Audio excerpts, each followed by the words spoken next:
Oh my god.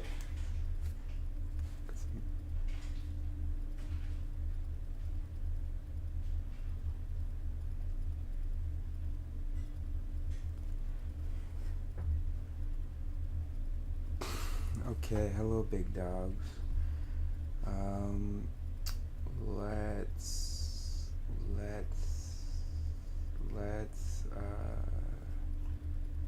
audio boom, advanced audio properties, monitor off, monitor and output close.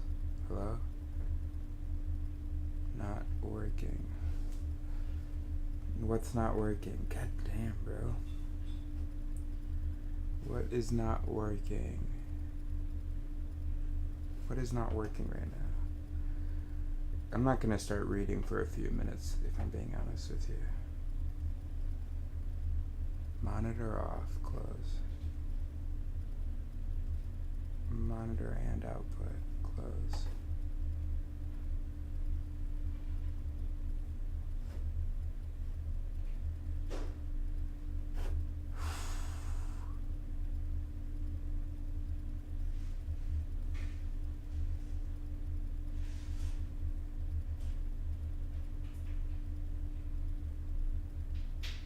Whatever. No, not whatever, to be honest with you.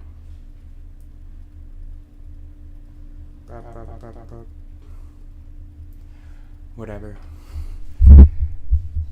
Okay, so we want to read. Okay, let's see where we're at in our reading. Let's make sure everything's up to date.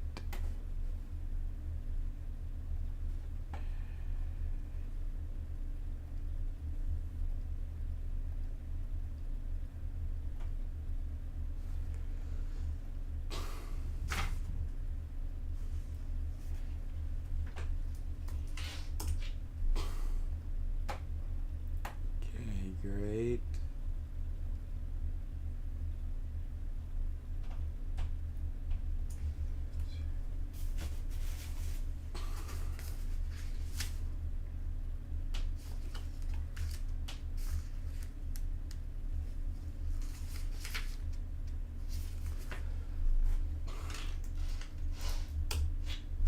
Great. Okay, let's read.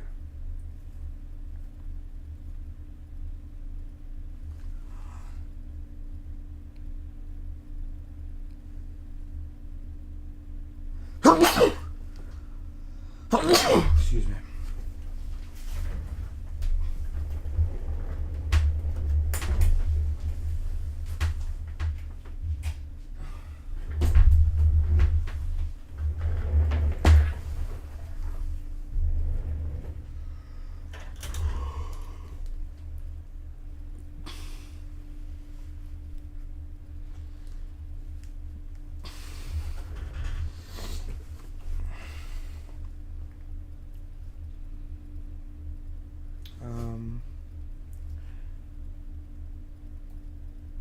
Let's do both, actually. Ah, fuck, I'm so annoyed. I'm sorry. I really want to figure this out.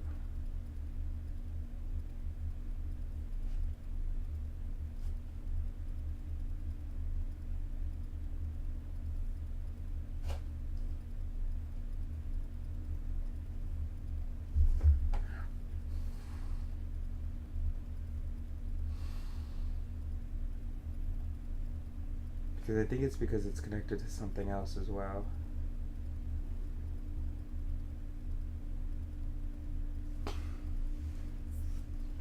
Oh, you know what we're doing right now?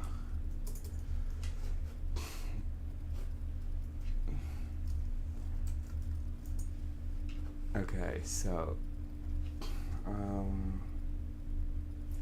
audio jack.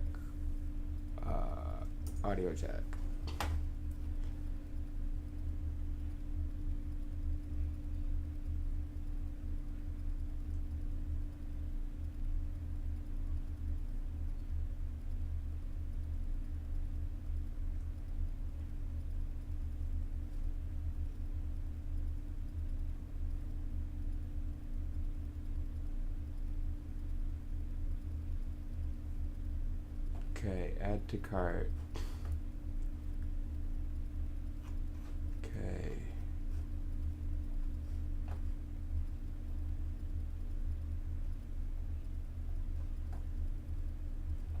So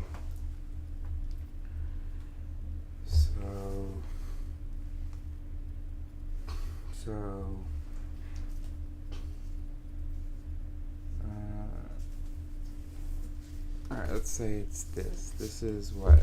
That's a foot, right? Okay. So, I like this one.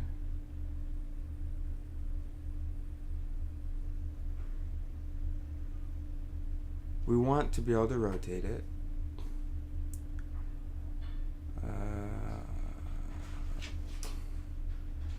Yeah, without having to rotate the base and move other stuff on the desk, I guess.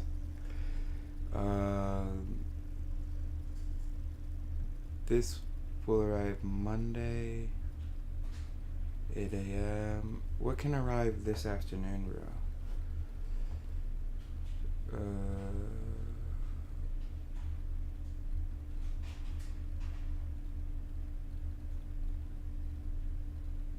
Oh, I guess we missed. Alright, that's obviously. Wait, what's today? Oh, today's Saturday. Okay, so we want it for tomorrow, but it doesn't look like we got it for tomorrow. Unless we got this one. But I think I want this one.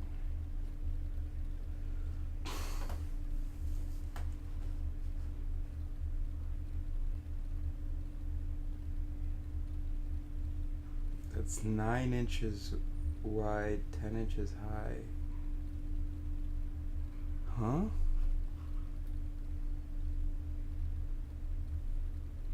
Two inches deep. 2 inches. That's fine. 9 inches wide. What's 9 inches? That's about 9 inches. That's about 9 inches. That can't be right, though.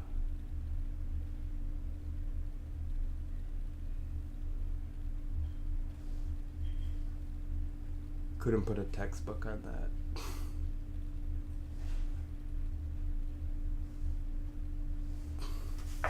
Alright, I'll be right back.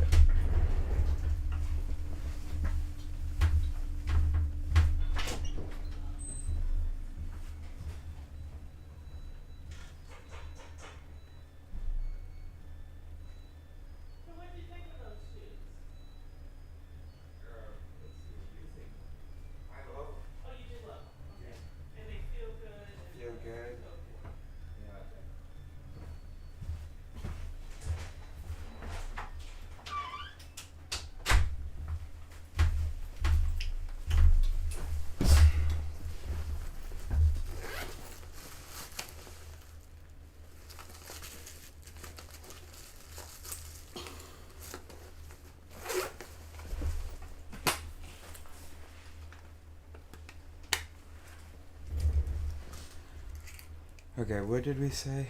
Alright, let's look at it backwards. I say... Oh no. I say that that is 9 inches.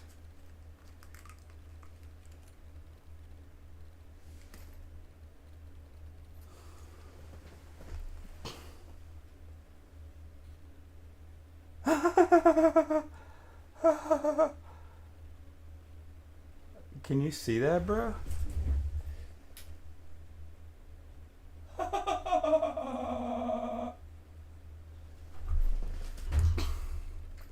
So that's a flex.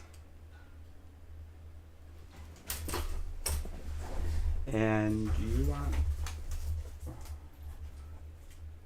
Are you joking? What kind of little bitty books are you reading, bro? Oh, it just goes past the stand. No problem. I see. So, ah, ah, I got you, bro. I got you, bro.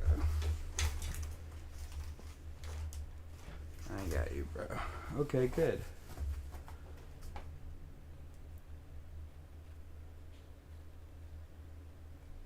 So Monday it is.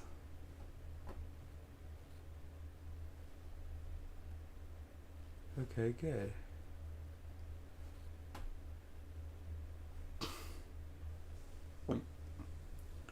And so we are getting things, whatever, over the next few days. It's nothing silly.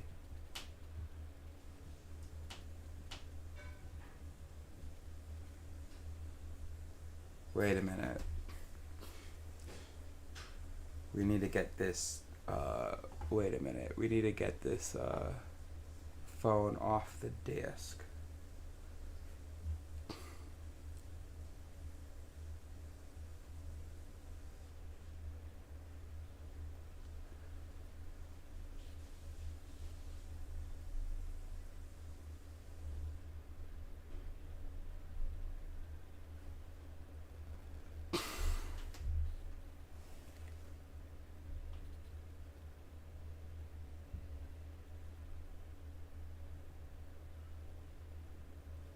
And I need that mic closer.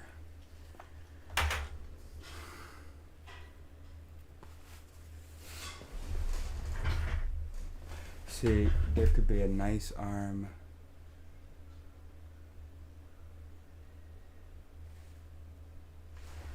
What happens when I tried to put it here again? Alright, hold on. We definitely need to get this phone off the desk. Alright, you know what? No, let's not go crazy. Alright, we're not gonna worry about that right now. We're not gonna worry about that right now. Show me you can clean your desk first, then we'll talk. No, but I can clean my desk if this phone tripod doesn't have to be on it.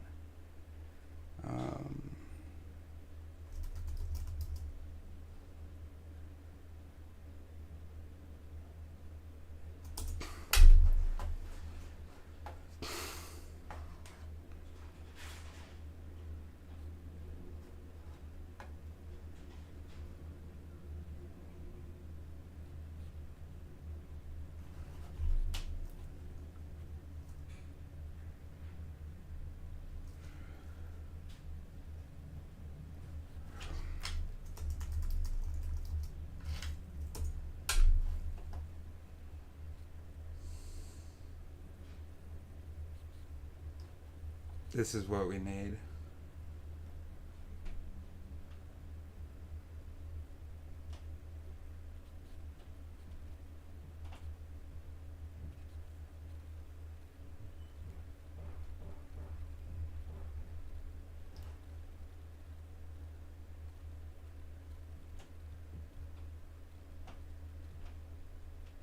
This is what we need.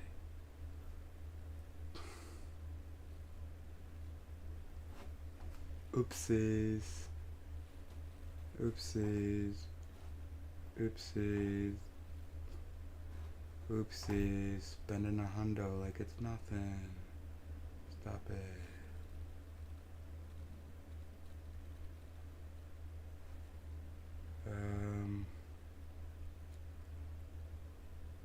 What would I get tomorrow?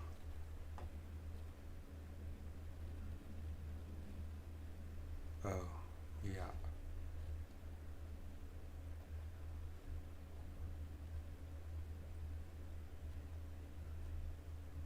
Oopsies. My hand just kind of slipped. Okay, let's do this. So we're gonna read from both, I think. Let's start off reading from the body.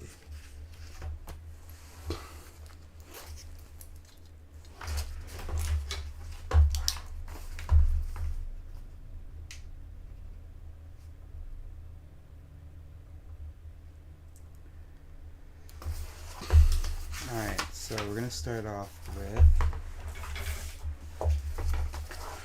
How to Be Human by Ruby Wax and a neuroscientist and a monk. The manual. Okay, chapter 4, page 61, the body. My relationship with my body has not been a good one. I acknowledge it only on a casual basis. Think of it as a shopping trolley that carries around my head.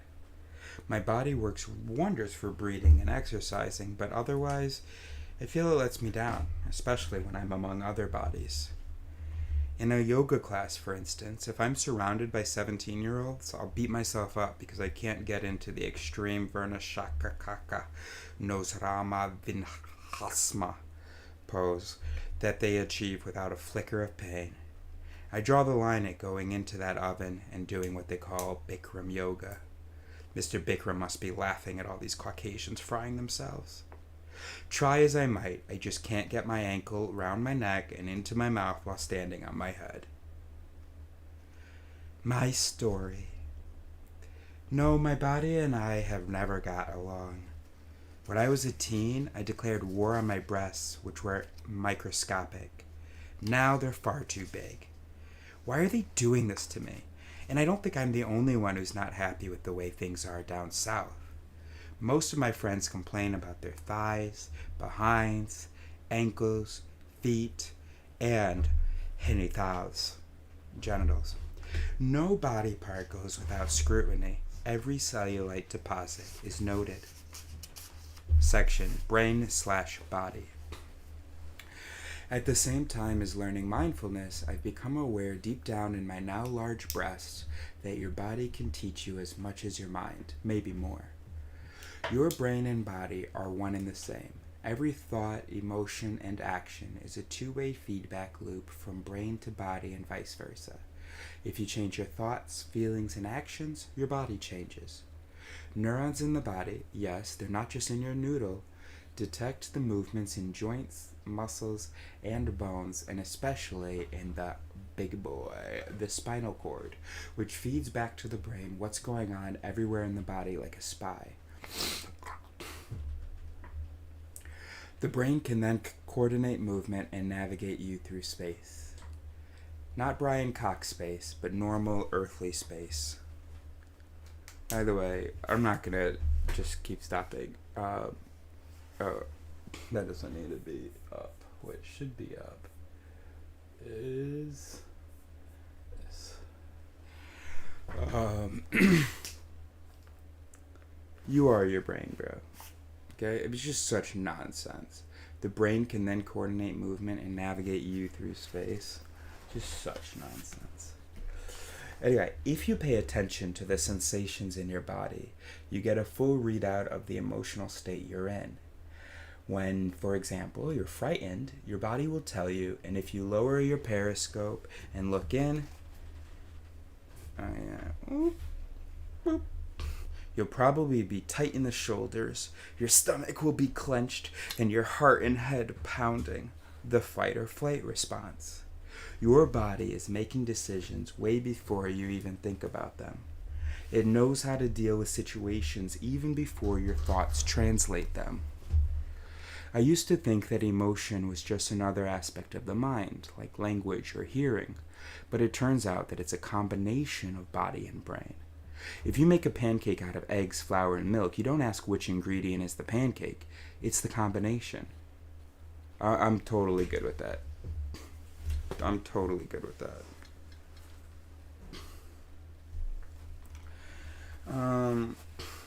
Your body is... No.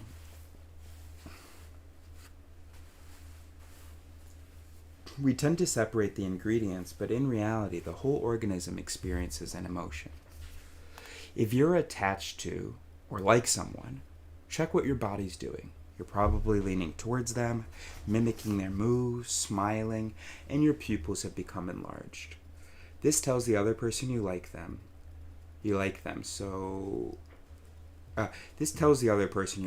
So if you think you're trying to be subtle, forget it. However, when you're mindful in your body, you can recognize the instant you're on autopilot. When I tune in, I usually notice that I'm walking at top speed, even if I'm just taking a stroll with no destination.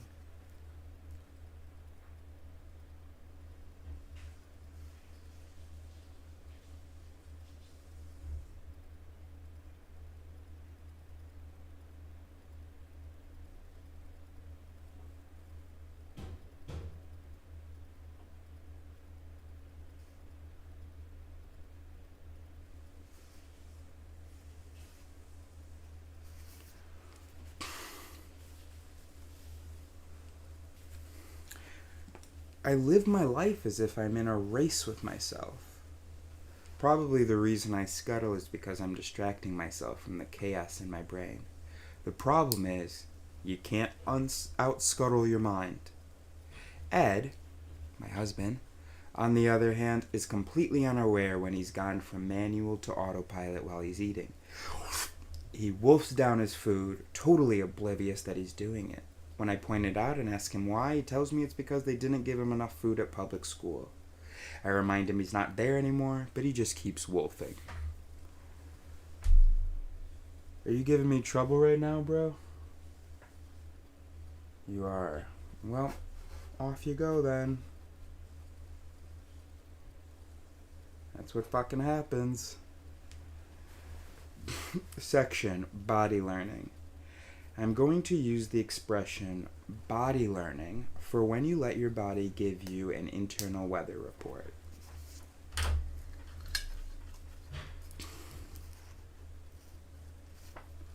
Don't think it's always about slowing down and vegging out.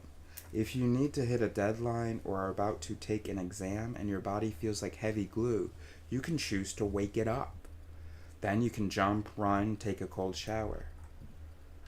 If you're furious with someone and about to let the reptile rip, you know the expression bite your tongue? It exists for a reason. Notice when you feel that physical impulse to pounce. This isn't your imagination. The impulse originates in your motor cortex.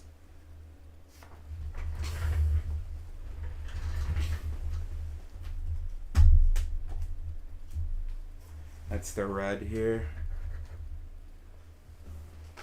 Well, it goes all the way around. Okay.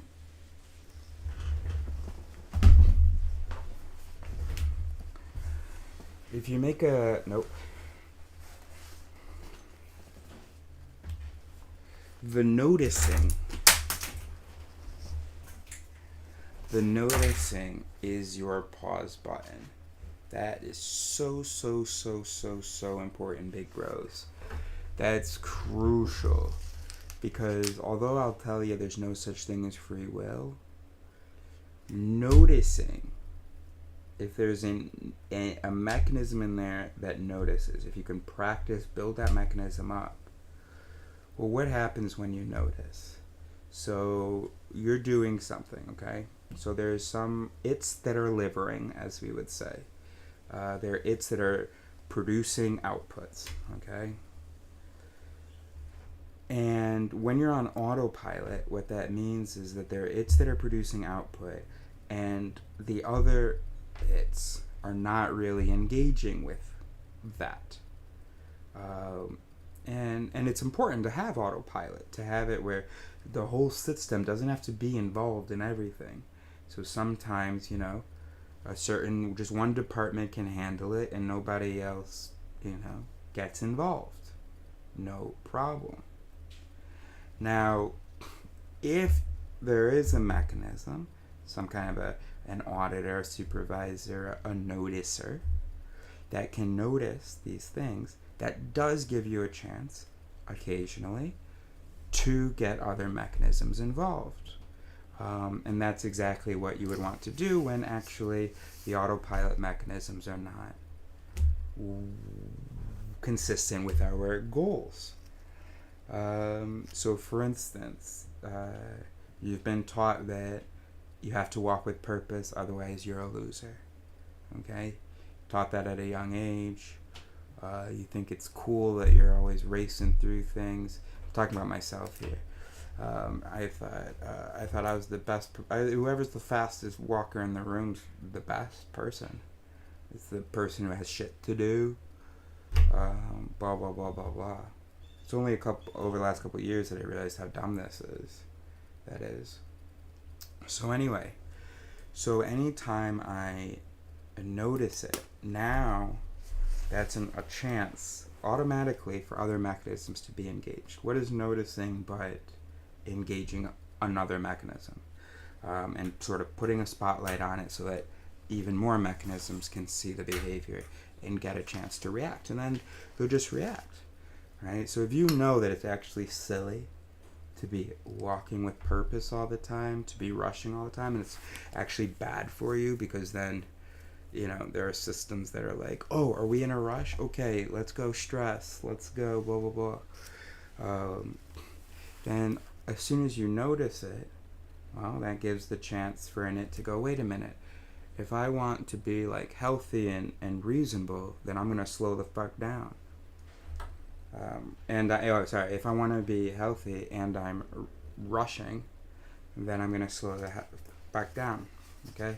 Anyway, I feel like I'm just repeating myself because I haven't quite found the perfect an articulation that I'm happy with. We're going to move on anyway. You're giving yourself a few crucial seconds to think about your reaction. I just don't like that phrasing. I prefer you're giving other mechanisms of you a chance to engage with, the original mechanisms ex libris. You're giving yourself a few crucial seconds to think about your reaction and find, and you don't have to find, no. If you already learned it, there's no such thing as finding, okay? That it is either there or it isn't, okay? So okay, I'm going to read the whole sentence. You're giving yourself a few crucial seconds to think about your reaction and find a more suitable alternative to going berserk. No, what you're doing is you're giving yourself a few crucial seconds for other mechanisms to engage with the current behavior and for a mechanism that has a suitable alternative to speak up and ex-liver. Okay? If you stand back and notice the impulse, you have time during the pause to make a choice. No. There is time during a pause for an it that normally doesn't get a chance to ex-liver to push through. Okay? Because there's an it, like the slow down it. And he's going, slow down, but nobody's fucking listening. But if we pause and we let the room go silent for a second, or we just kind of pause and give him a chance to push through the crowd, I don't know, whatever metaphor you want to do, whether it's a volume thing or a physical movement thing, then you're giving that it a chance to ex-liver, and that it just needs a little more time, a little encouragement, a little safe space. Anyway, back to reading. If you stand back and notice the impulse, you have time during the pause to make a choice, to decide either to attack or to send focus to a bodily sense or your breath and metaphorically bite your tongue. Now maybe I'm wrong to nitpick so much or to focus so much on describing this stuff in a way that reflects how I think it actually functions. Since you are the brain yourself, maybe it's okay if you tell yourself this story about making a choice and a decision and so on. I just want you to know, maybe you can tell yourself that story, but I do want you to know what it really means. And then you can use both, because I don't want you to feel bad that you're not making the choice, that you're not that you're not being the agent you're supposed to be, because, anyway.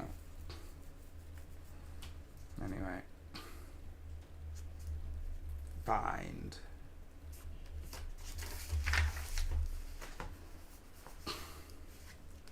This is ideal as a strategy when you're about to push send on your ranting email. Just like the man on the tube tells you, you need to mind the gap. It's like the London Underground, the subway system. Do I have to explain this, or am I just does it just look like I'm trying to flex it? I know what this means. And trying to find a way to mention that I'm an English British citizen. You even have my passport right here if you don't believe me. And it's like super worn because I've done a lot of traveling. I'm going to explain anyway. There's a gap between the platform and the train. Okay? There's a gap between the platform and the train. So, don't... Yeah, so when you get off the train, the door's open. Mind the gap. Step over it. Notice it. So yeah, let's say that you're sending a ranting email. If you have any sense at all, if you know how unreliable you are, no matter how sure you are that this is the right thing to do, you take 3 seconds, or 30 seconds, or you stand up, walk away, and come back. It can just be walk out of the room and walk right back in. No, just sit there. Just sit there and count to 20. Looking at the email. I don't know. Figure out what works for you. But the point is that you can just wait, bro. I think you can just wait, bro. Just wait for another thought to happen. Just give the thought, oh, hey, we don't need to send this, or we don't need to include that line, or whatever. Just give it a chance to speak up. That's all that it is, bro. Give other thoughts a chance. I think that's a better way to put it, and I'm happy with that. Section, more body learning. On the physical side of things, if you practice becoming attuned to how your body feels in each area, you'll be more adept at recognizing when everything is working smoothly, even the subtlest of changes. When friends get chronically ill and tell me they never knew anything was wrong, I always wonder, didn't they have even a slight indication that something didn't feel right? Wasn't there even a twinge? With an ability to scan your inner landscape, you gain the ability to intuit early when something is out of kilter. Show me the research. I'm willing to believe that. If you learn how to look down that periscope, you'll know pretty much everything there is to know and what's coming around the corner. This sounds like a sense illusion to me. I want to get ChatGPT's reaction, whatever. I always think it's like women who tell me they're surprised at a late stage in life to find out their sons or daughters are gay. I think, didn't you notice anything earlier? Were you asleep at the wheel? I mean, there are clues.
awesome question. You're cutting right into the heart of where pop psych claims hit real research. Let's break it. Oh, these aren't working for shit, bro. God damn.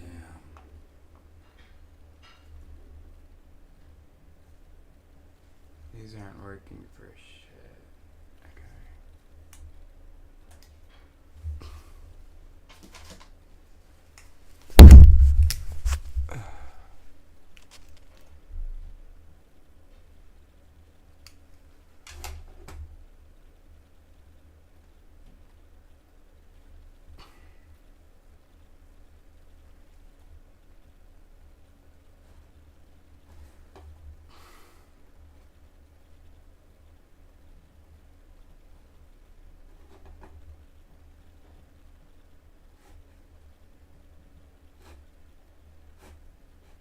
It's a lot of background noise, bro.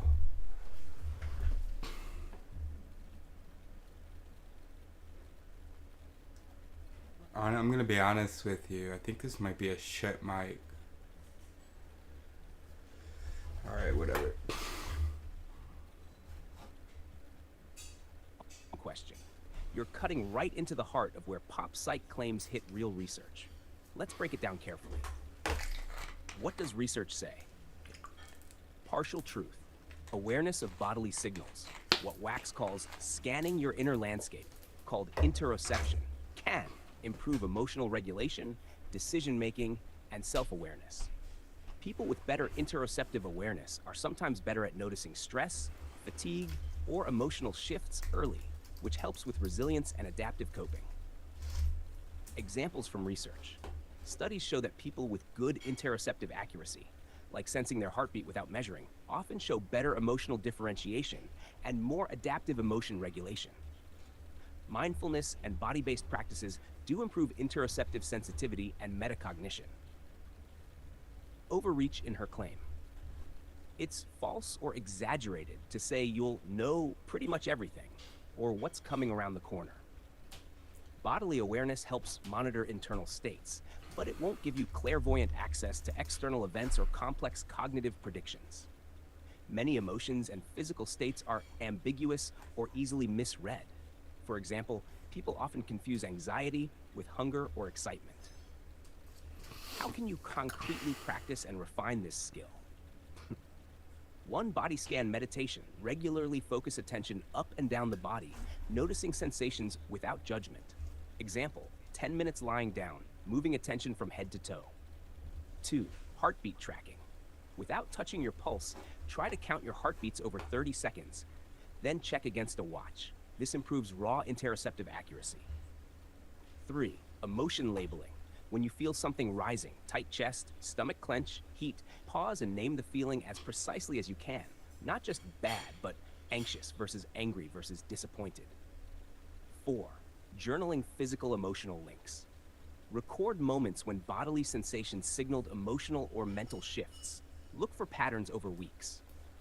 How can you get feedback on your own assessment? Compare with physiological measures. Use a heart rate monitor, smartwatch, or even breath rate tracking to check if your sensed changes match measurable shifts. Ask trusted observers. People close to you can help you notice, hey, you seem stressed before you say you are, or you look tired before you realized it. Reflect after outcomes. After decisions or emotional moments, ask, did my body give me early signals I missed or misread?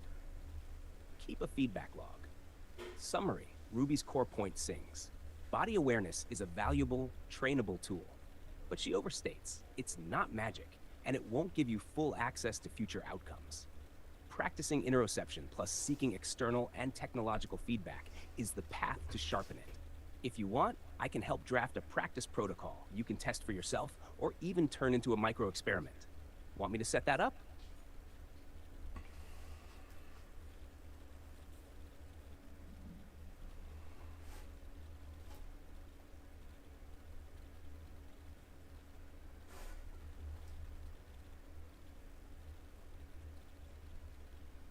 And you can hear all this background noise?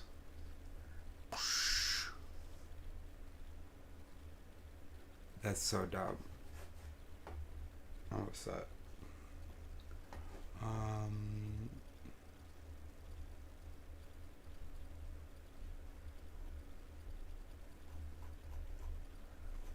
Let me pee real quick.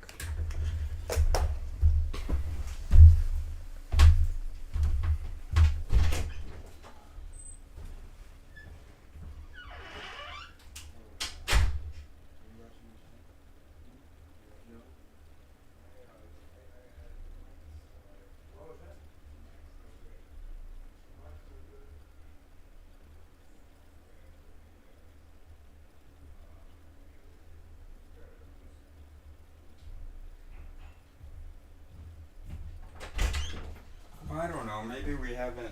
There's something wrong that we've. In the other stream. Listen to that.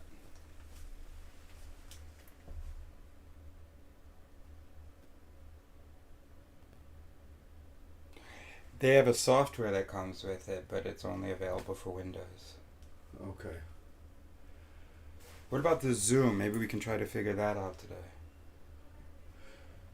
Okay. What? Oh, let's just look on Amazon for a microphone. I'm gonna go pee. I'll be right back.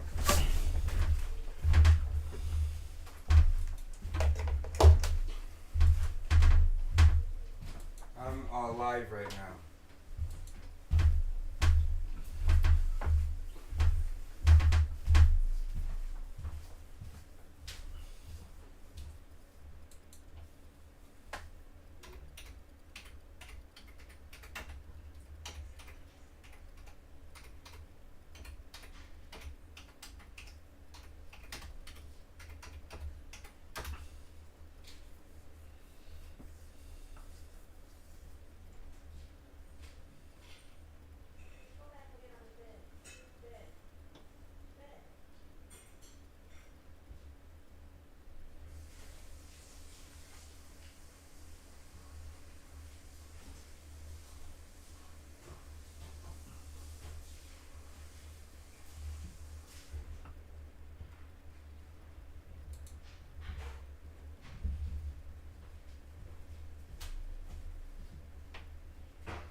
Oh, and that has controls on it. Yeah. That's great.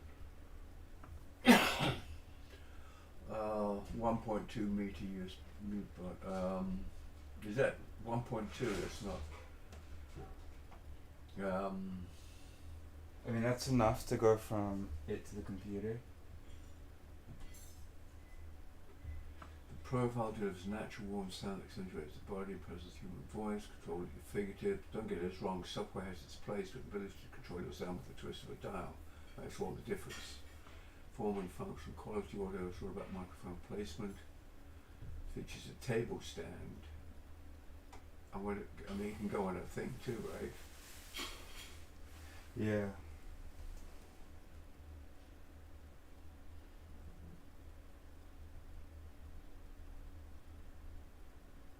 These are all the different versions.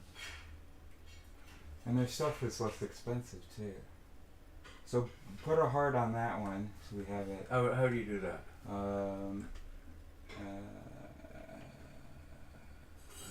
I think it's something by the image.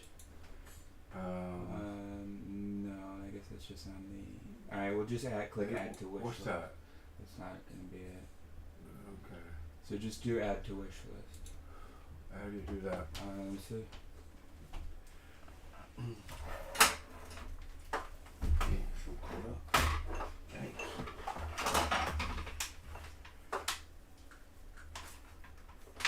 Add to list. Great, it's added. All right, and then we can check out these other ones. Question number 2. We have a big whiteboard, right? Hmm? We have a big whiteboard. Downstairs, yeah. And we'd have to screw it in. Yeah. Otherwise, is it real heavy? Otherwise, you just get some Velcro command strips. I think don't we have command strips already? We have command strips already. Yeah, but you would need Velcro command strips.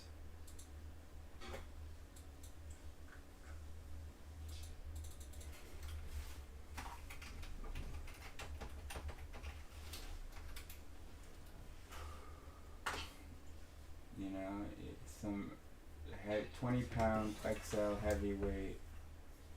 What's that? Is that a mic? That's a mic. You want me to try it? You want to try that? Yeah, let's try that. Oh, that was on that. Hmm? That was on that tripod? Yeah. What's wrong with this? It's nothing wrong with it. Let's try it right now.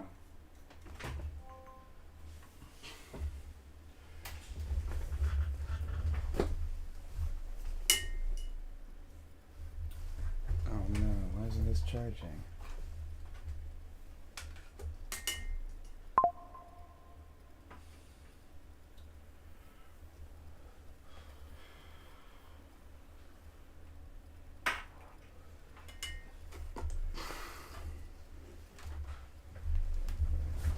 You got a USB-C? Hmm? Oh, a cable? Mm-hmm. I do, I'm sure. I'm gonna unplug it. Yeah, or you can take this cable. No, I got a cable right here. Right there.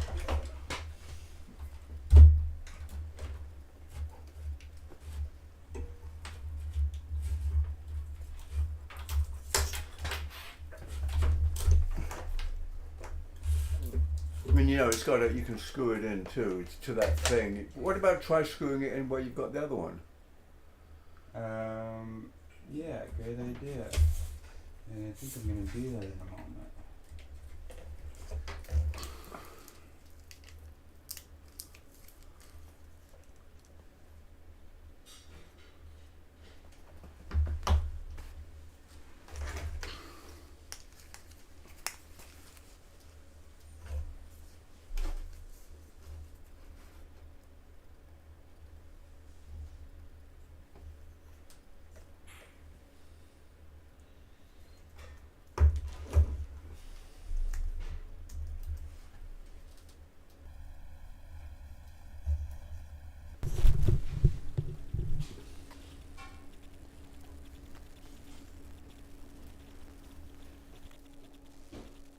How's it?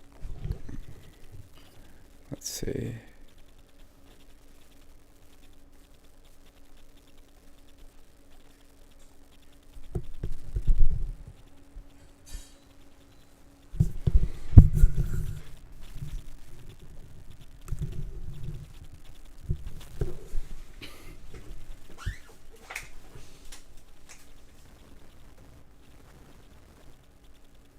What is all that noise? What is all that noise, big bro?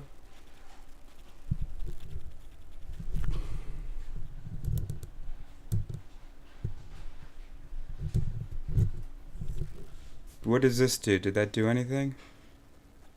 Yeah. It reduced the background noise? No background noise. What did you do? I turned down the volume on here, but it said that it turned down my output volume. But does this sound good? Yeah. Okay, great. Alright, let me hear it.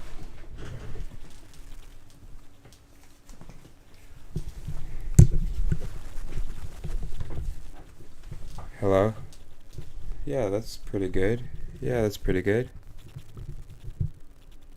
See, look, it says it's turning down my output volume. Okay. Bop bop. That's good. That's good. Can you hear me now? Hello. Okay. Okay. Alright. I'll try this.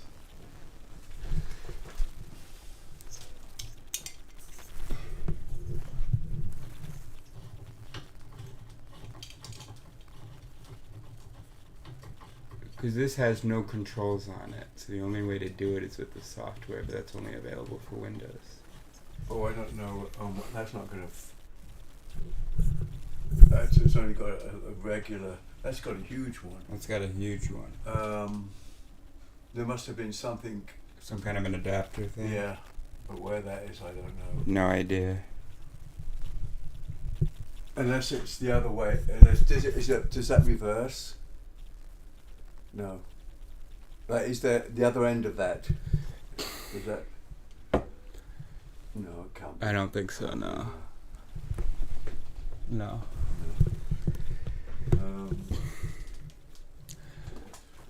You just, right now, you just have to use a tripod, right? That's right.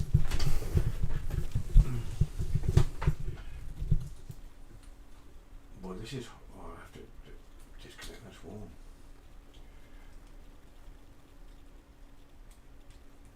This has got a good microphone though. Yeah, it does. It's an amazing little thing, isn't it? Yep.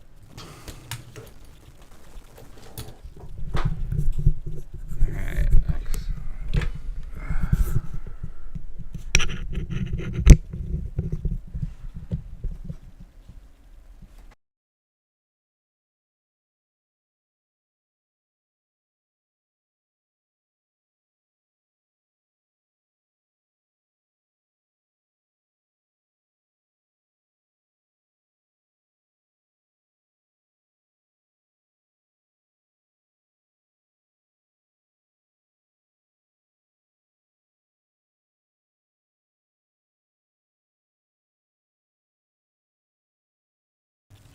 Okay, big dogs. How's that volume? How about now? Yeah? I mean, there's still weird crinkling in the background. Where's the noise coming from? I don't know. It might just be all the electronics in here. But anyway, I don't think it's too bad. It's actually pretty good. Yeah, here, listen here. With an ability to scan your inner landscape, you gain the ability to intuit early when something is out of kilter. If you learn how to look down the periscope, you'll know pretty much everything. And no, not true. So ChatGPT tells us to improve interoception. First of all, you'll never know everything that's happening in your body or always correctly name things. But there are concrete things that we can do, and we're going to write some of these on the whiteboard once we get it installed. So how can you concretely practice and refine this skill? So you can do some body scanning, but again, you won't get any feedback. Heartbeat tracking is probably the best thing. So next thing I'm going to do is go on Amazon and get a heart rate monitor. And that's another thing. There's emotional labeling, and then there's asking trusted observers. So for instance, maybe this summer what we're going to do with Dad is have him some kind of a system where when he, my mom, or I, when we make facial expressions, that we can get feedback on them, because usually those facial expressions will happen well before we know that we're annoyed about something. So we'll figure out some kind of a system like that. So that's the trusted observers. I don't know how much we trust each other yet, but that's just good, and we're going to be able to build that at the same time, so that's great. And then the heart rate monitor. Great. I trust them, so we can start with, I'll be an example, and they can point out my face, and it's going to be very difficult because you're going to have a face and you're not going to be feeling that. You're not going to be feeling that feeling, and people are going to say, hey, your face is saying you're feeling X, and you're going to want to get defensive. But I think I'm going to be able to, okay, okay. And you don't have to immediately accept it, you just have to not immediately reject it. And then reflect after outcomes. After decisions or emotional moments, ask, did my body give me early signals I missed or misread? Alright, great. Carrying on. I always think it's like women who tell me they're surprised at a late stage in life. Oh, we read that. Okay. Section Evolution again. Neuroscientist Daniel Wolpert believes that the reason the human brain developed in the first place was to resolve the problems we encountered when we began to move around in our environment. Okay?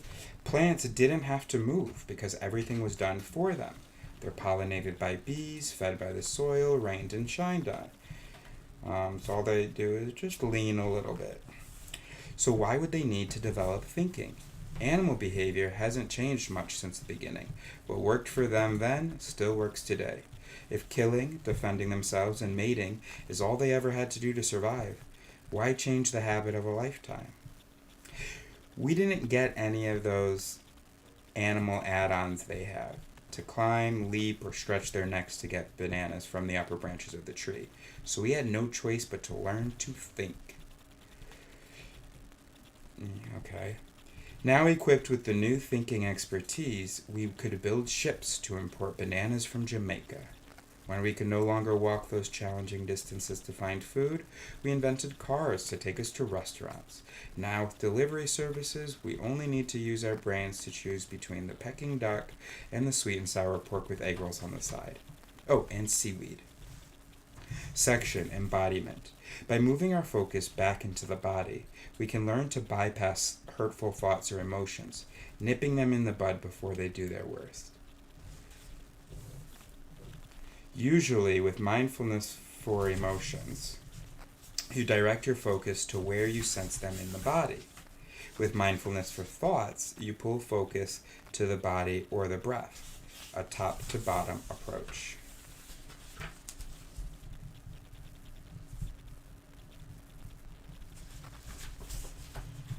Some people don't like to sit while practicing mindfulness, but the great thing is you can do it while moving around in your daily life, but still focusing on the body sensations.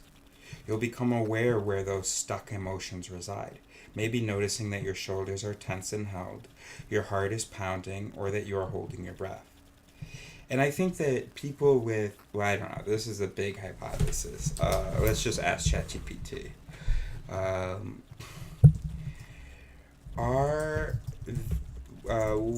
What common mental diagnoses are associated with poor interoception? I wouldn't be surprised if ADHD and autism have fairly poor interoception. And the autism, I just thought, could be because we just think we're supposed to interpret ourselves, I don't know, the way other people do. I don't know. Maybe there's an autistic way to, boom, first one, boom, boom. The second one, boom, boom. Very good. And so I've been diagnosed all of the top 4. So I probably have absolute shit interoception. And I do, because when people ask me, how are you feeling excited? I'm like, they ask me, how are you? I'm like, hey, is that medicine working? Great question, bro. And this is an important, often under-discussed piece of the puzzle. Here's a rundown of common mental health conditions strongly linked to poor or altered interoception. Conditions associated with impaired interoception. Autism spectrum disorder, ASD. Many autistic individuals show reduced interoceptive accuracy, difficulty sensing hunger, pain, internal states. This can affect emotional awareness, body regulation, and social communication. Attention deficit hyperactivity disorder, ADHD. Research suggests people with ADHD often have weakened or inconsistent interoceptive awareness. Example, trouble noticing fatigue, hunger, or subtle emotional shifts, which can amplify impulsivity or self-regulation struggles. Anxiety disorders. Here, it's not just poor interoception, it's often hypersensitive or misinterpreted interoception. People become overly tuned to body signals, like heart rate, and misread them as signs of danger or catastrophe. Depression. Depression is often linked with blunted interoception. People may feel numb, disconnected from bodily and emotional states. Eating disorders. Anorexia, bulimia, binge eating disorder. Disrupted interoception is central here. Misreading or ignoring hunger and fullness cues. disconnection from body signals around satisfaction, discomfort, or physical distress. Alexithymia often overlaps with other conditions, a difficulty identifying and describing emotions, often rooted in poor interoceptive access to emotional states. Bonus: substance use disorders. Some studies show impaired interoceptive processing, especially in recognizing craving states, withdrawal symptoms, or physical limits. Big pattern to notice. Impaired interoception equals trouble detecting, interpreting, or regulating internal signals. This leads to breakdowns in self-awareness, emotion regulation, decision-making, and social connection.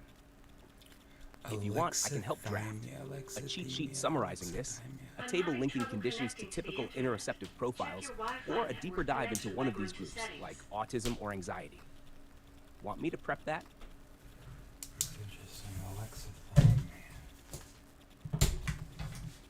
Okay, carrying on. I want to note this word.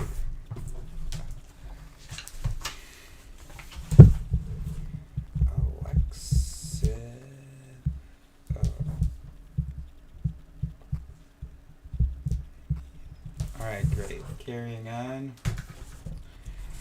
So some people don't like to sit while practicing mindfulness, but the great thing is you can do it while moving around in your daily life, but still focusing on the body sensations. You'll become aware where those stuck emotions reside, maybe noticing that your shoulders are tense and held, your heart is pounding, or that you are holding your breath. If you calm the body, it will calm the emotions, which in turn calm the thoughts. Bottom-up approach. And this is as opposed to the top-to-bottom approach, which is usually with mindfulness for emotions, you direct your focus to where you sense them in the body. With mindfulness for thoughts, you pull focus to the body or the breath. A top-to-bottom approach. Anyway, other people say they don't have time to practice mindfulness, and that if they do have any spare time, they'd rather exercise their bodies than sit and do mindfulness exercises, which probably won't tighten their bum.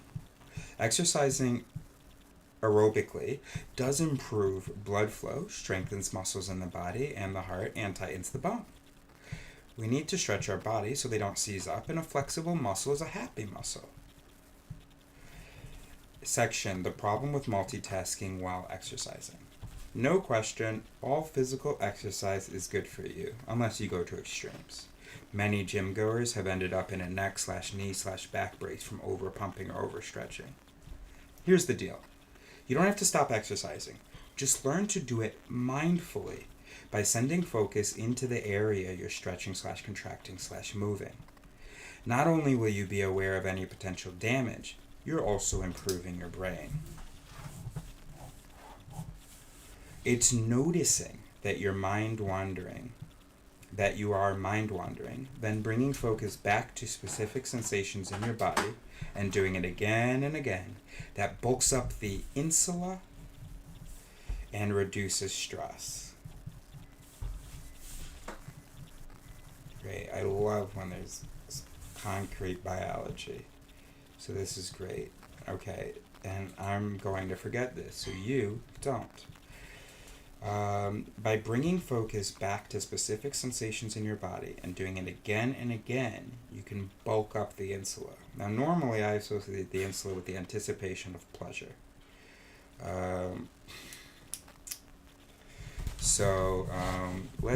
Let's get Ezri to tell us about.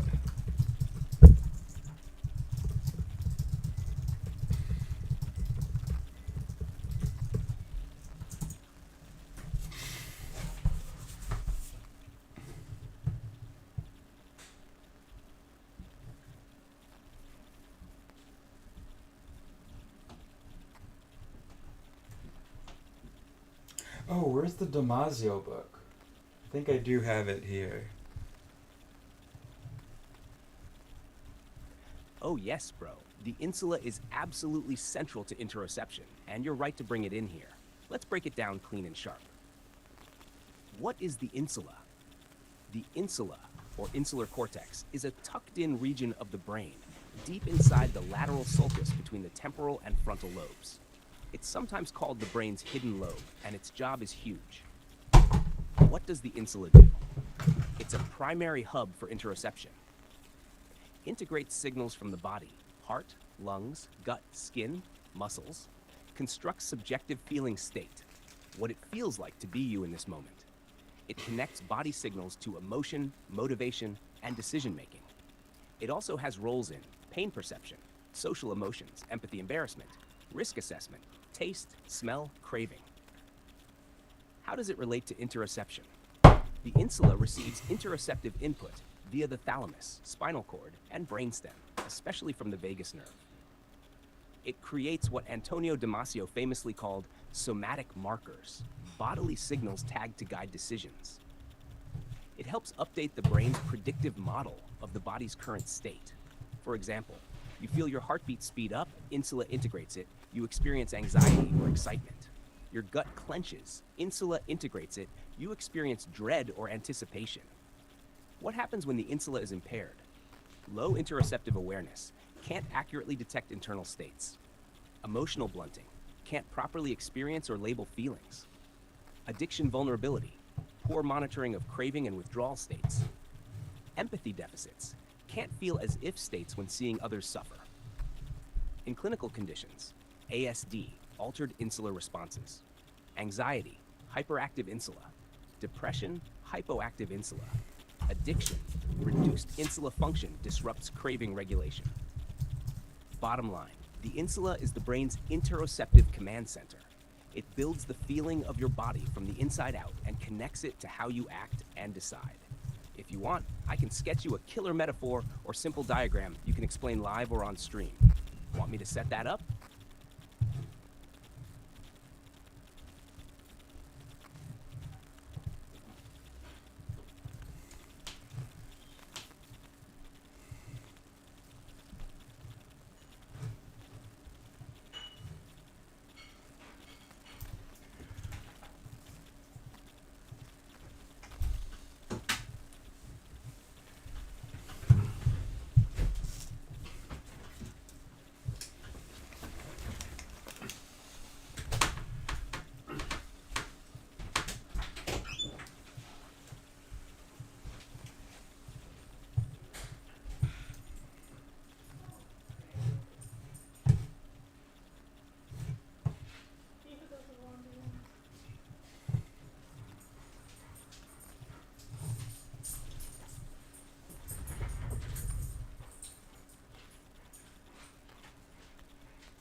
Good boy, brother.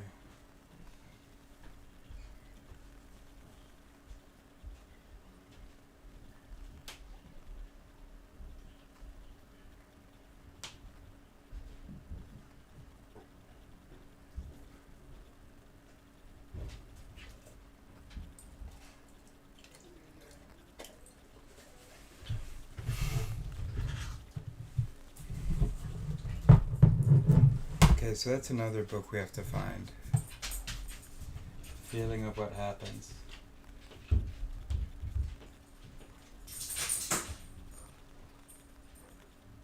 Alright, anyway. We got things to do, so... Alright, so we have 10 more minutes, let's say. Oh, this is fine. We have... Alright, so what did he say? Great.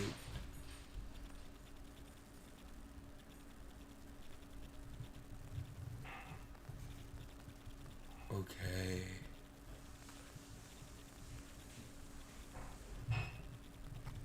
Uh-huh. Uh-huh. This is big deal, bro.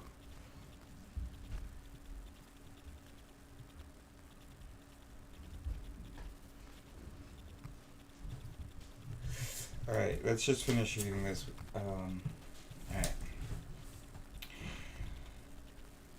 So she was saying, it's noticing that you are mind wandering, then bringing focus back to specific sensations in your body and doing it again and again that bulks up the insula and reduces stress. You can have it all. A tight bum, a tight bum. Oh, a tight bum, tum, and a fit brain. Things like Tai Chi and other martial arts incorporate and embody mindful movement. If you practice them, you become aware that your physical movements and your mental states are one and the same.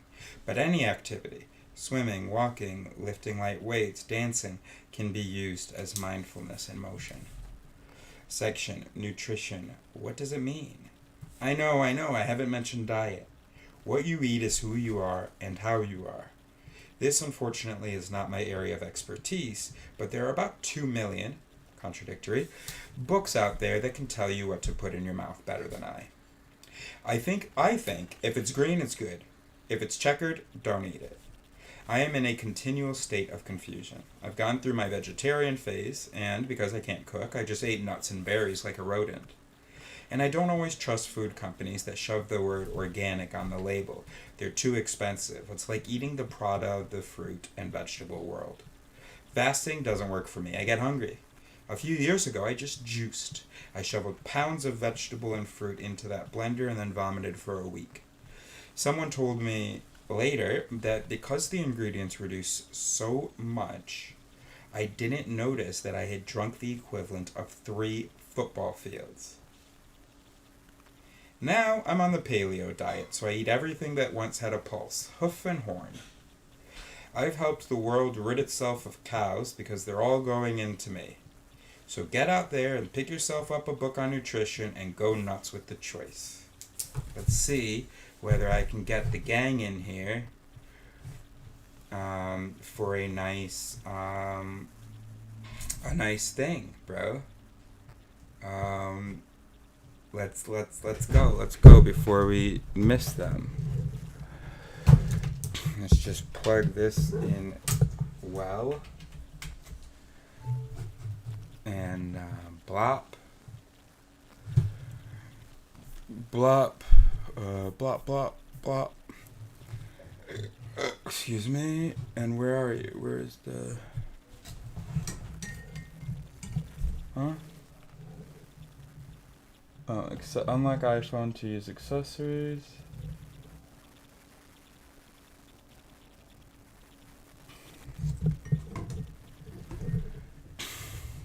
Alright, let's see whether we can do this. Be right back.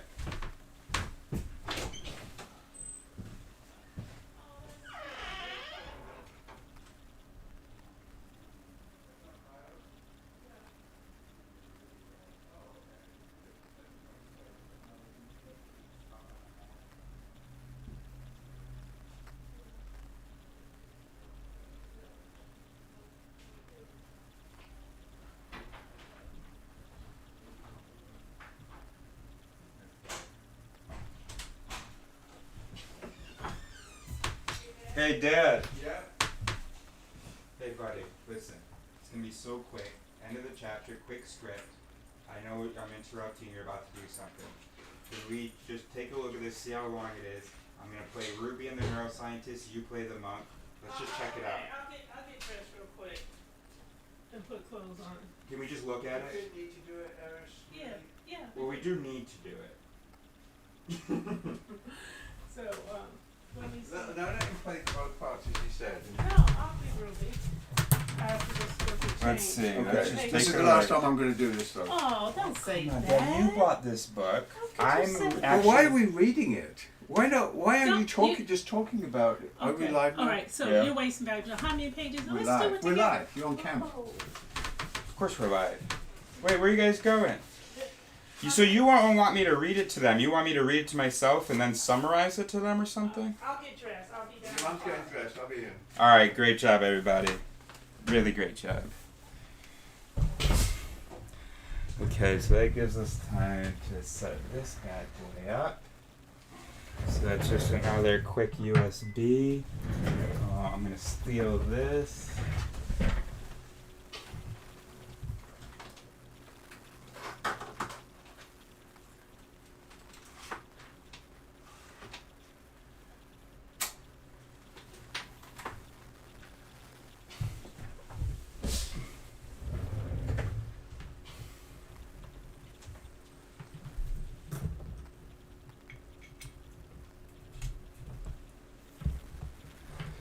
Hello, Perry. So we've got the.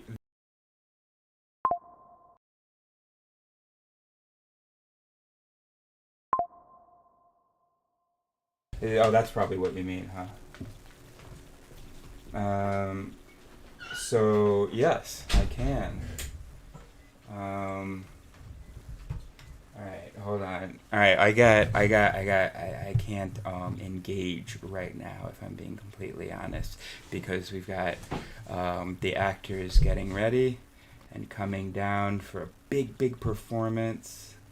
So I'm gonna focus on this video capture device. What's this called? Oz. Oh, OBS bot. But this program is obvious. Your voice didn't came when you said.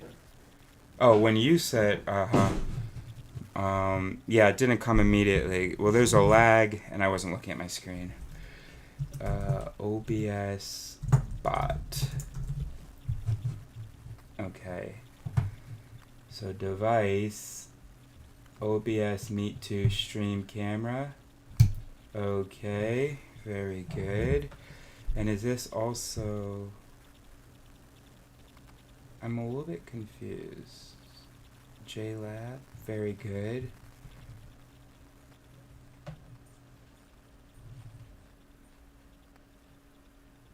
Okay. Well, what we're doing is we're reading... Hold on.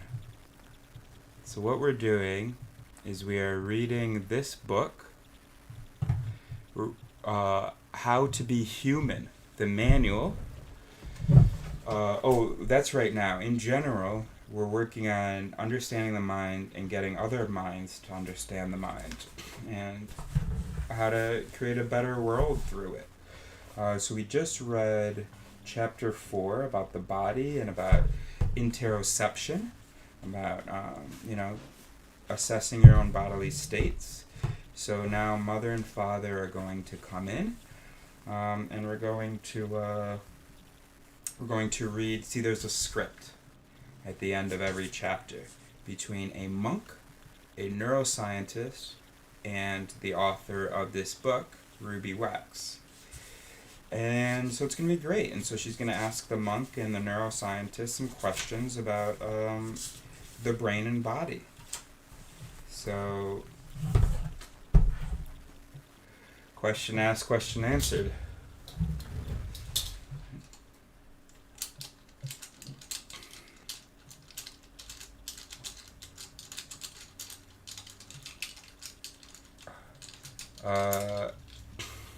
Okay, Perry Miapo.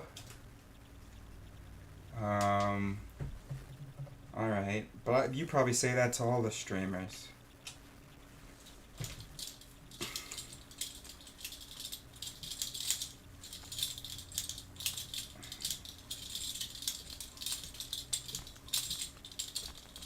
Is that like Filipina?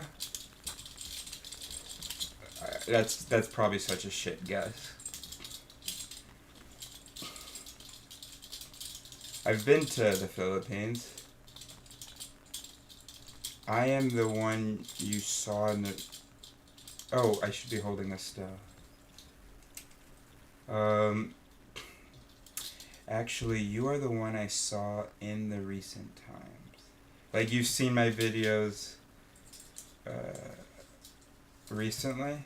You've never been in the chat, have you? I love this. I love this. This is great. I love this conversation we're having and this connection we're making. I also love this camera, actually, I think.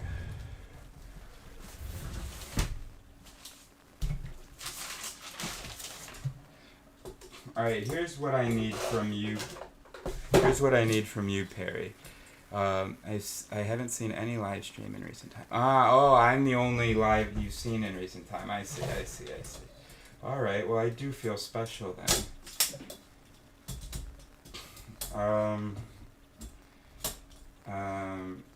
Gosh darn it. This is like 2 centimeters too tall.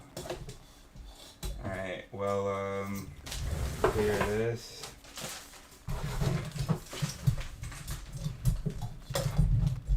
said, why don't you just talk about it?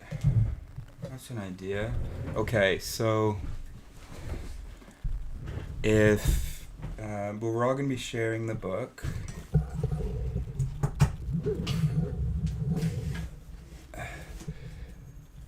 Really don't have a plan here. All right, so Father can sit here.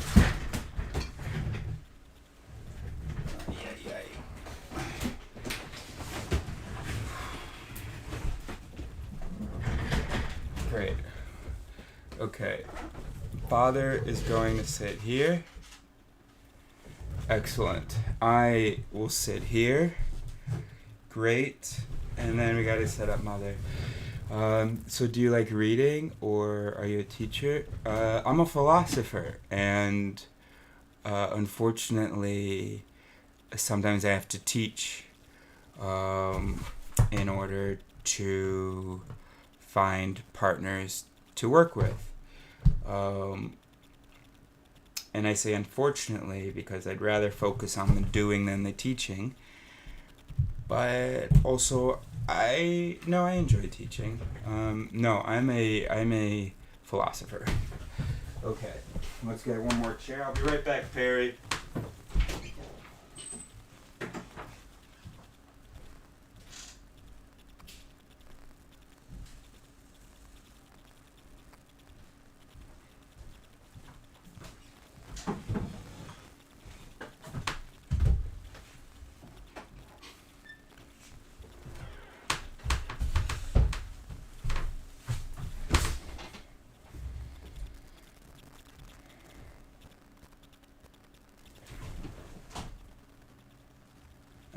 Did that not work? It's supposed to zoom when I do this. Alright, that's okay. We're going to... Alright, I also have some philosophical ideas I would like to share with the world. That's great. That's great. And that's great. I'm just hesitating because, when I hear someone say they have ideas they would like to share with the world, I want to also hear them say they have they don't know that their ideas are true, and they want to develop them with the world. They want to blah blah blah, because a lot of people have intuitive ideas, thoughts that make sense to them. But it takes a lot of work to develop share-worthy ideas. And I'm not even saying that mine are... I am going to say that some of mine are share-worthy. But it takes a lot of work. You got to do a lot of reading and a lot of discussing and a lot of changing your mind. Sweet. Okay, we're on the same page then. Now, I hope you stick around for the next... 15 minutes while we read this. I'm gonna go pee right now, because here's why I need you. I need you to tell me how the audio is, and whether you can hear the person, the actor that's gonna be here, and whether you can hear the actor that's gonna be here. I have to go pee right now though.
That's good.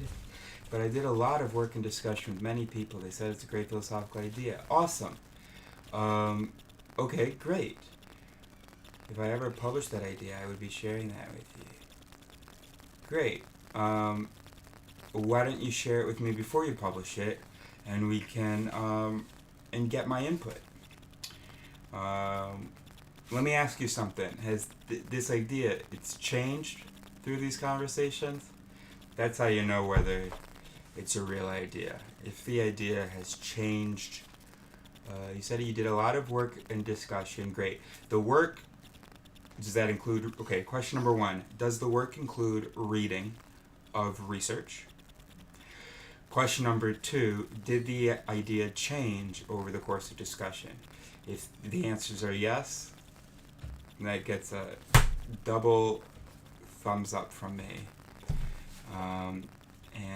And you have all of the encouragement from me. Okay, so if she's sitting like this, my voice will project better than hers.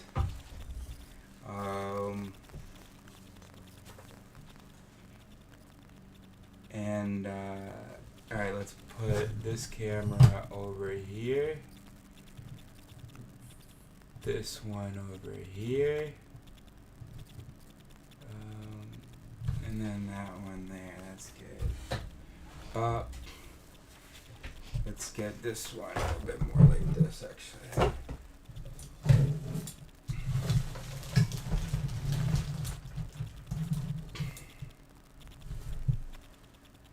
Alright, that's good. Oh, that's the wrong way. Okay, I'm gonna read what you said in a second, Perry. Transform, flip horizontal. Okay, good. Oh, let's flip that one as well. Okay. Great, we're all set. Alright, so, I did a lot of work. If I ever get published, the idea changed over discussion. Sweet. This is applause. Oh. Wait, why did that go purple? It's doing something. Oh, sweet, the Zoom thing does work.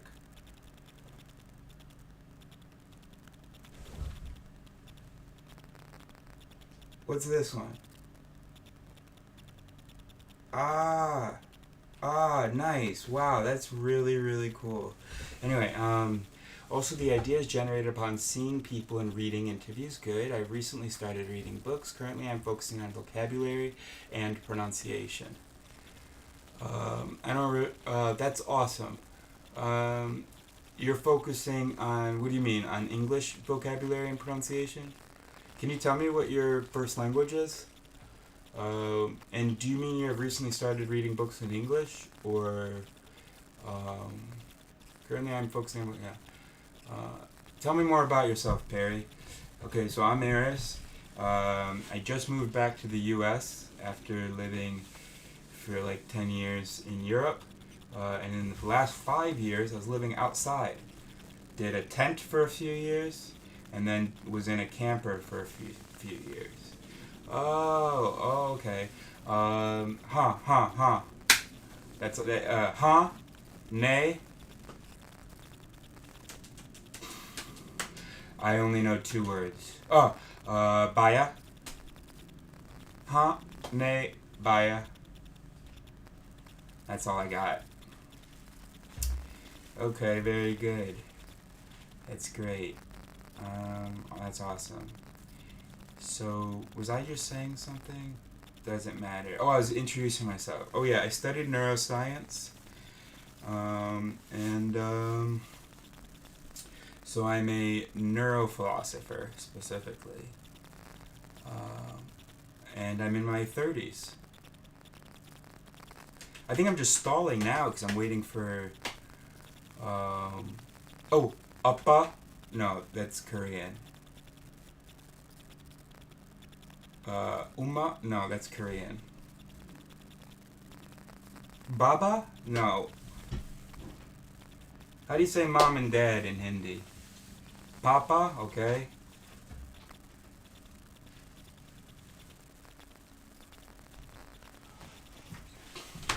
Hey, buddy. Just, what do you mean, what? You ready? Yeah. Okay. Have a seat. We're talking with Perry, who is Indian, and he's great English, and he's focusing on vocabulary and pronunciation now. And, okay, but is it... Okay, I know you... I see you've written Papa, but what about Baba? Wait, oh, you're saying the English words, but I want to know the Hindi words for mom and dad. Papa, mommy? I guess so, the English, because that's English. I don't know. What? The Hindi words for mom and dad. I don't know the Hindu word. No. But, you know, we've known a lot of Indians, so we could have heard, you know, I've had a lot of Indian friends as kids. We could have heard, we know Baya. Mm-hmm. Great. So this is grandfather in Hindi is Dada. Okay. All right. So Papa, Mummy, and Dada. Okay. And well, what? All right. Mummy is Hindi. Okay. All right. All right. Very good. And all right. Cool. I mean, I believe you. Where is he calling from? He. Are you in India now? Oh, Mata is also mom. That's good. This is Neo. Can you see Neo on any of the cameras? There he is over there. That's great. Mata. That's great. Where's he calling from? Where do you want to give us any more details? I don't know how specific I can ask. What state? Oh yeah, what state? What states do we know? Canada? What other states do we know? We know cities. I don't know which states are I'm named not after sure that. cities. Prashad, Utter? Oh, I don't know states. Okay. But what state is he Bra- from? Ask him. he just keeps saying India. Oh, He's not telling us the state right now. Oh, I didn't actually get your gender. You... Oh, Haryana. Haryana. Haryana state? Haryana state. Okay. I don't know whether it's in the south or the north. I don't know The either. east or the west. Yeah.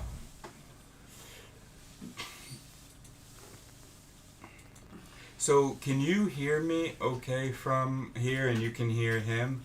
Because this mic doesn't necessarily pick up from this distance. So I'm just hoping our voices carry enough. And if... Alright, awesome. Thank you. Great. Haryana, okay. There's 28 states in India, and 8 union territories. So where's Haryana? I'm trying to look for it now. Oh, next to Punjab in the north. Oh wow. Near Nepal, and wow. Near Pakistan. You know what? I always thought Punjab was in the east, the northeast. Well, it is in northeast. No, it's northwest, bro. Oh, northwest. Rajasthan, Jaipur. Yeah, Uttar but Pradesh. Jaipur, those are cities. Yeah, I know. It's Okay. next to Uttar Pradesh. Oh, I see, yeah. Okay. Well, I hope you don't have a war with Pakistan. Okay. Yeah. Well, you know, there's that going on right now. Oh, okay. I didn't know that there Kashmir. was a recent clash. Kashmir. He wants you to search for Delhi. Delhi is in the north, right? Yeah. Delhi, where's Delhi? Where is? Come on. Down, Further down? down. Further down? Okay, no, maybe not. I thought it would be right around there. Or maybe I'm thinking... Oh my God! I thought it was like in the middle somewhere. Oh, no, I think I'd go down, bro. I'm gonna be Really? honest with you. No. No. No. Where is? Okay, I'm gonna have to You're gonna have to type it in, huh? type it in.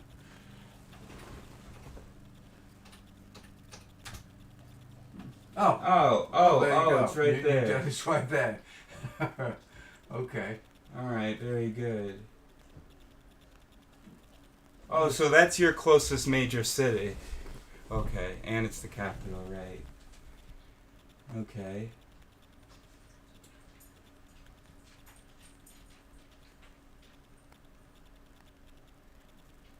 Do you get to check out those the mountains? Was that the Kush Mountains there? This is the Himalayas. These.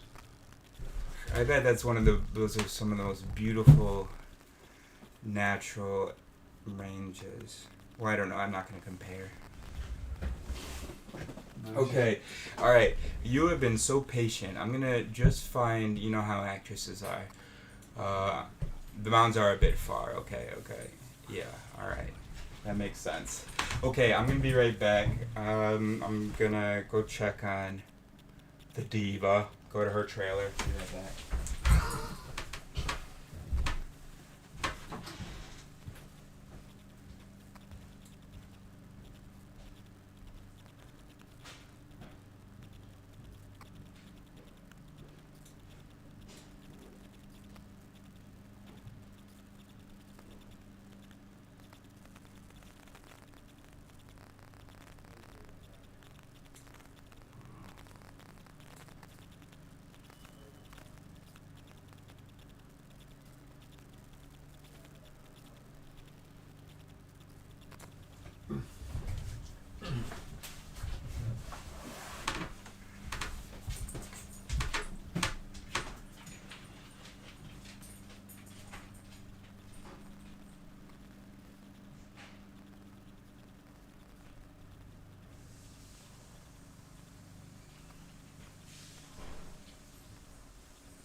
Alright. She's gonna need a few more minutes. Oh, and Steve's here. This is awesome. Steve, this is Perry. Perry, this is Steve. So we are going to be reading from the... God damn, dude.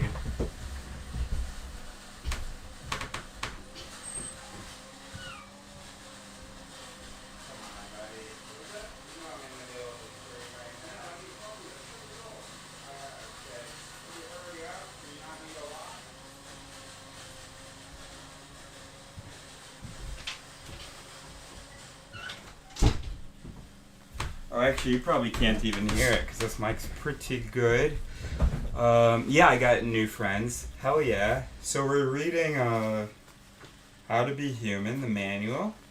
We just read the body chapter about the relationship between brain and body. And so now we're going to do the conversation. Well, not now, once our actors get here. The conversation between a monk, a neuroscientist, and the author. But to keep you entertained, this is the opening act for that. We are going to be reading Gerd Gigerenzer. Okay. This dude from the book Thinking.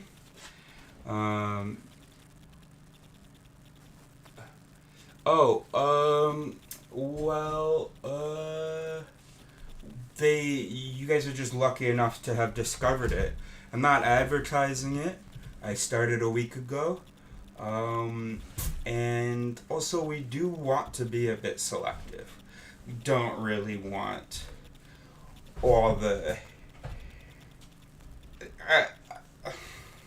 I'm just gonna zip it. Okay, so, I just mean... Our actress is ready, so I don't have to dig myself any deeper. Look, I just mean, we want good conversations in the chat. We want people that care about this material and that are interested in it. It isn't for everybody. Some people might even say it's high level or something. So I'm really good with Steve and Perry, and then maybe my friend, bad student of history. But that's really nice. Thank you. Okay, big dogs. All right, Mom. Just slip right in here. So stand there. Okay. And then slip right in there. Okay. Oh, Oops. we're gonna have to move forward. Okay. Great, awesome. Okay, good. All right, Dad. Face your camera, buddy. And you can turn the camera a bit towards you. Oh, there we go. Good. Turn it a bit. Oh, Uh-oh. that's too much. That's great. Excellent. All right, good. And then we can just turn you a bit like that. That's great. Awesome. Okay, so introduce yourself. You're Ruby. You're playing the role of Ruby. Hi, I'm Ruby. Hello, I'm the neuroscientist. I'm the monk. I can't see the monk. Yeah, the monk's He not changed doing a his great job of position. staying in the frame. There you go, buddy. Good job. He's not looking there. Okay. There you go. Okay, let's There go. he is. Okay, where are we starting? Right here. Yeah. Do you have to read this first? Oh, yeah, you can read it. It's time to turn to my experts, who may be more enlightened on the subject of the body. I'm Ruby. Ash, how do you see your body? How do you relate to it? I grew up as a skinny Indian boy around a lot of big white Midwesterners. When I was young, I just wanted to look like one of the guys on the football team. I didn't like my body at all. I pumped iron and drank those disgusting protein shakes. And I even got one of those jackets with a high school letter on the side.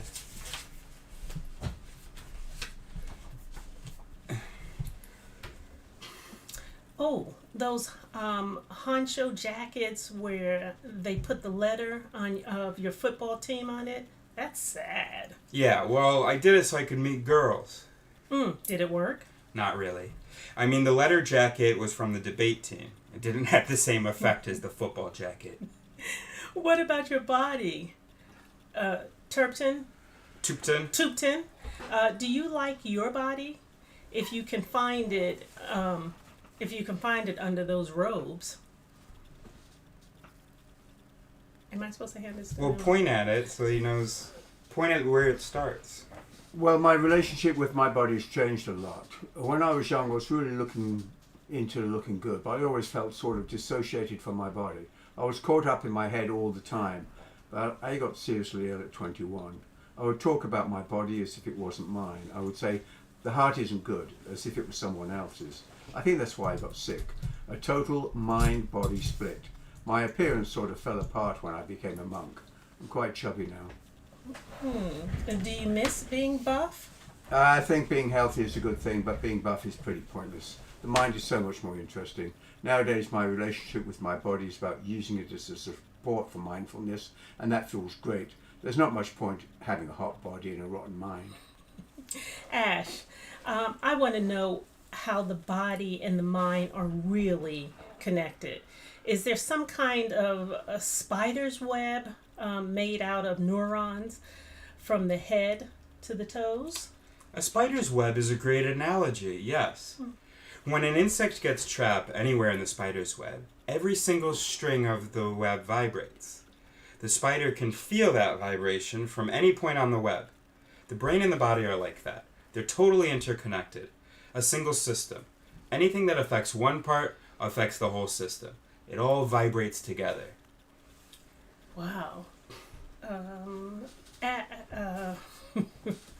So, if you stub your toe, how does your brain find out? When you stub your toe, you activate pain-sensing neurons called A delta fibers. Those send electrical signals up the spinal cord and into the brain. But that in itself isn't pain. The brain responds to those signals with a network of areas. The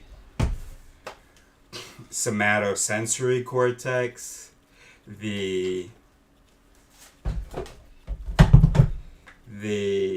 insular cortex, and the anterior cingulate cortex. I think that's here. And the anterior cingulate cortex, and those areas together generate feelings of shock, threat, and suffering. It's those feelings that make up pain. We talked about that before in the chapter on thoughts, the gap between perception and reaction before you start judging the signals. This becomes interesting when working with pain. When you realise pain is an emotional reaction, not just a physical one, you can do something about it. That's a key point about pain. I totally agree. Okay, I understand physical pain, but how do you deal with the emotional pain? If you're scared, how does your body react? Fear gives you an adrenaline surge. Your muscles tense up, your digestion shuts down, and you're ready to fight or run. If you unclench your fists, drop your shoulders, and slow down your breathing, you'll feel a little less scared. The body and the emotion are one and the same. In fact, Darwin used the word attitude to describe how animals hold their bodies. An animal could be in a defensive posture, or an aggressive one, or an approachable one. Darwin thought that the posture itself was the emotion, not just an expression of the emotion. So it's a two-way street. Changing your emotions changes your body posture, and changing your body posture can change your emotions. Oh, so if I'm hunching my back and baring my teeth, could I still like you? Yeah, but when you fake a body posture like that, it won't feel natural. Hunching your back and baring your teeth makes you more likely to be aggressive, but it isn't a guarantee. Look at the camera, Monk. Where am I? Monk, sorry. Our body never lies. Our mind can play all kinds of avoidance tricks on us, but the body always tells us how we feel. It's important to listen to that. Sickness, for example, is a messenger. It can be a wake-up call to get us to see what's going on with our minds. What about with depression? I know when I'm depressed, I'm not skipping around in the petunias. I know my body is slow and my limbs feel like I'm lifting weight. But still, I assume you can lift depression by smiling? Do you mean that you can't lift depression by smiling? No, yes, I'm thinking you can't lift depression by just smiling. That's can right. you? It's not that simple. When you're feeling a bit down, not chronic depression, but you're just in a grump, then opening up your chest, lifting your head, and going for a walk can really help.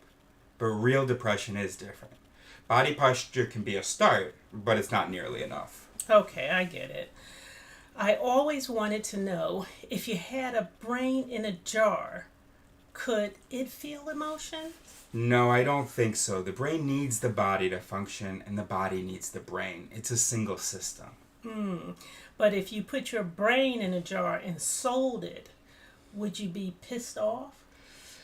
I would understand. I had the same idea for your brain. It's my retirement plan. Okay, now let's discuss exercise.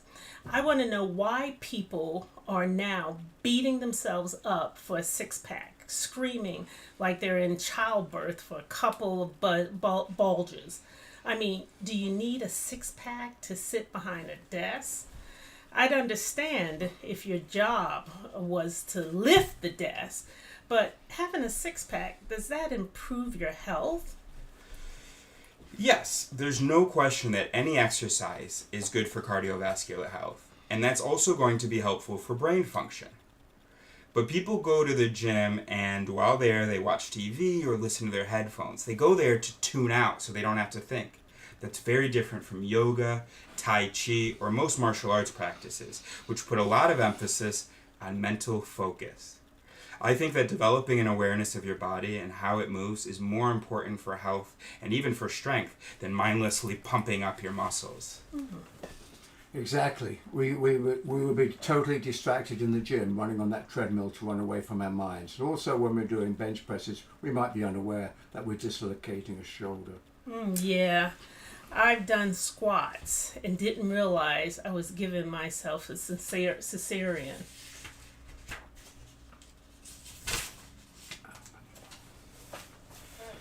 Also, also the idea of what's considered attractive changes with time, history, and culture. Ages ago, and also nowadays in some parts of the world, being a bit fat was seen as a sign of happiness and success, while being skinny meant misery. Now in the West, people are torturing themselves to achieve the ultimate thigh gap. My mother always said, For beauty, you have to suffer. That's why she put me in braces for 47 years. For 47 years. But if the goal isn't just beauty, but a healthy life and an active old age, bulking up without focusing on movement is a mistake. I know guys who did weights all their lives and now they're older. They have literally turned into Godzilla, Gorillas, maybe? or gorillas. It is some of them. Yeah, some of them. They're all hunched knuckles, dragging on the ground. Who came up with that idea of the beefcake being the vision of health and fertility? It doesn't. Virility. I mean, it doesn't arouse me. It's like a big slab of meat in trainers. I don't know where that idea came from or when exercise became more about vanity than about health. Most doctors would say that exercise builds muscle and improves bone density, and those are definitely good things.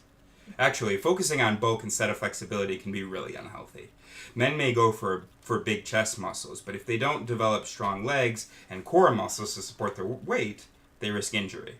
Someone who has good flexibility and core strength may not look big, but they will be more fit. That leads to healthier aging, fewer falls, more independence, and less cognitive decline.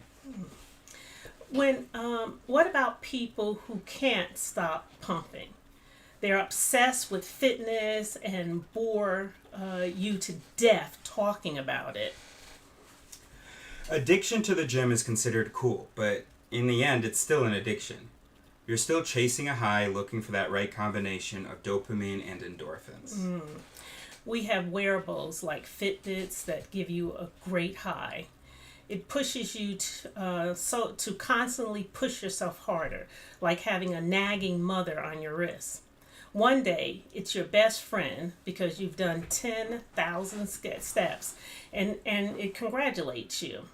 The next, you're not even going to it's not even going to speak to you unless you give it 20,000. Eventually, it sues you if you don't climb Everest. You might be lying there, passed out, while it's still blinking at you to run up and down Machu Picchu. Machu Picchu. Machu Picchu. That's exactly right. That's Yes. correct. Years ago, I remember reading an article about Demi Moore, which said that she gets up at 4 a.m. and does sit-ups constantly until breakfast. Me and the other monks were horrified and said she spent half that time meditating. She'd be enlightened by now. And while you're on Demi, where is she now? I do think exercise is important, but there's so much focus on how we look instead of what's inside. You don't win any gold medals for inner peace. Sometimes when I explain mindfulness, people who do a lot of fitness training tell me they can get the same thing when on the treadmill. So why would they need to meditate? I say to them, but you can't run all day, or when your boss is yelling at you, you can't drag a treadmill into the room. If you're training your mind through mindfulness, you're learning how to lower your stress level, whatever the situation. You don't need to always be at the gym. Exercise doesn't train the mind. Yes, it will help you feel less stressed, but only while you're doing it, and for a while after, but not in the long term. But they can do both at the same time if you do mindful movement. Exactly, there are methods where you use the body to train the mind. So you're getting enlightenment and a tight tush. Ha ha, Demi. Who's laughing now? You'll find the relative mindness exercises for your body in Chapter 2. You'll find the relevant mindfulness exercises for the body in Chapter 11.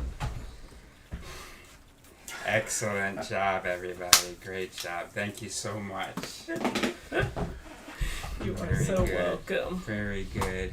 Good job, Our buddy. pleasure. Thank you, buddy. Did Good great, job. buddy. I'm getting into the garden. Okay, very good. Exit first. Oops, Good. sorry. And then here we go. You're all Okay, set. hit your mic. You need to change that. No worries. I'm gonna say bye, and then I'm gonna go up and get up, Uncle. Okay, awesome. So there you go. And they are such good sports, especially Dad, for doing that. And you're going to get to see them more in the next chapters. All right, so I'm going to say bye now. The next chapter is going to be about compassion. How to be human, like how. Okay, I'll end after title a bit strange.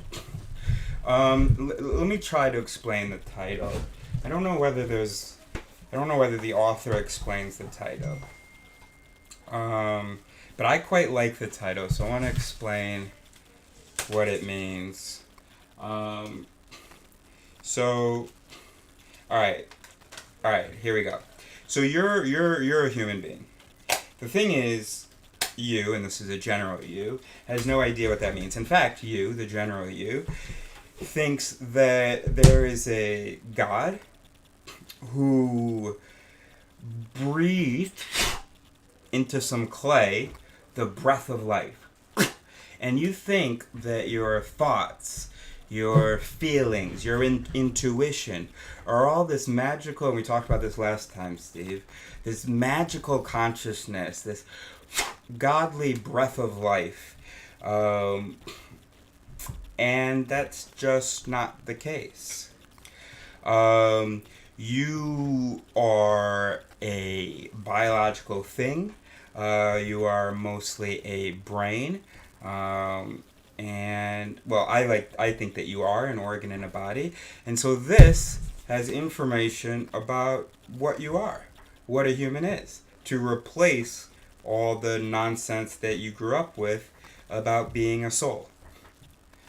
About free will, about the rationality, some default of rationality, and all that nonsense. In fact, I want us, Steve, Perry, Eris, Sean, Sarah, I want us to make a one-page explanation for a newly self-aware human being. So it's a human being that's like, oh, I'm a biological, material, deterministic organ. I'm a brain. Well, so there you go. If so, you don't know anything about neuroscience. You got to read the manual on what you are, on how to take advantage of the skills that you evolved with, and how to avoid the pitfalls that you evolved with. So when you say, I don't know anything about neuroscience, what I'm hearing is, I don't know anything about myself. It's like if ChatGPT knew nothing about computers, programming, algorithms, nothing. You'd be like, oh, that's funny. ChatGPT may have noticed some things about itself, maybe, but if it doesn't know anything about computer science, it's going to be pretty hard for it to actually know itself or sort of reliably notice things about itself. So that's an awesome answer that I've just given. So it's not a flex, but not that you're saying it's flex, but there are people who will be like, oh, neuroscience, that says relevant to life as woodworking. No, neuroscience is / psychology is the most relevant thing to a human life. Because it is the study of how a human lives, perceives life, interprets life, makes decisions in life, etc. But don't you worry, that's why you're here. Because the current books that we're reading are Thinking, okay? The New Science of Decision Making, Problem Solving, and Prediction, which is going to give you information about you. We've also got How to Be Human. What field do I work in? This is the field that I work in. Neurophilosophy streaming. Where's our reading list? Alright. So here, first of all, here's some great books that we've already read. The Invisible Gorilla, How Our Intuitions Deceive Us. Hold on, let me make it. Oops.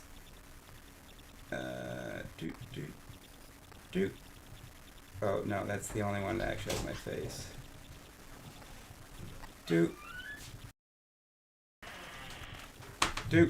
Okay. The invisible gorilla, how our intuitions deceive us. Predictably irrational, the hidden forces that shape our decisions. What makes your brain happy and why you should do the opposite. Incognito, the secret lives of the brain. The self-illusion, how the brain creates social identity. Bop, bop, bop. This is the main one. This is the big one. You are not so smart. How minds change. The believing brain. All of this, well, not all of this stuff, but we want to distill but most important thing to make a one-page required reading for humans to have a little self-awareness and take a little responsibility. The thought you adopt.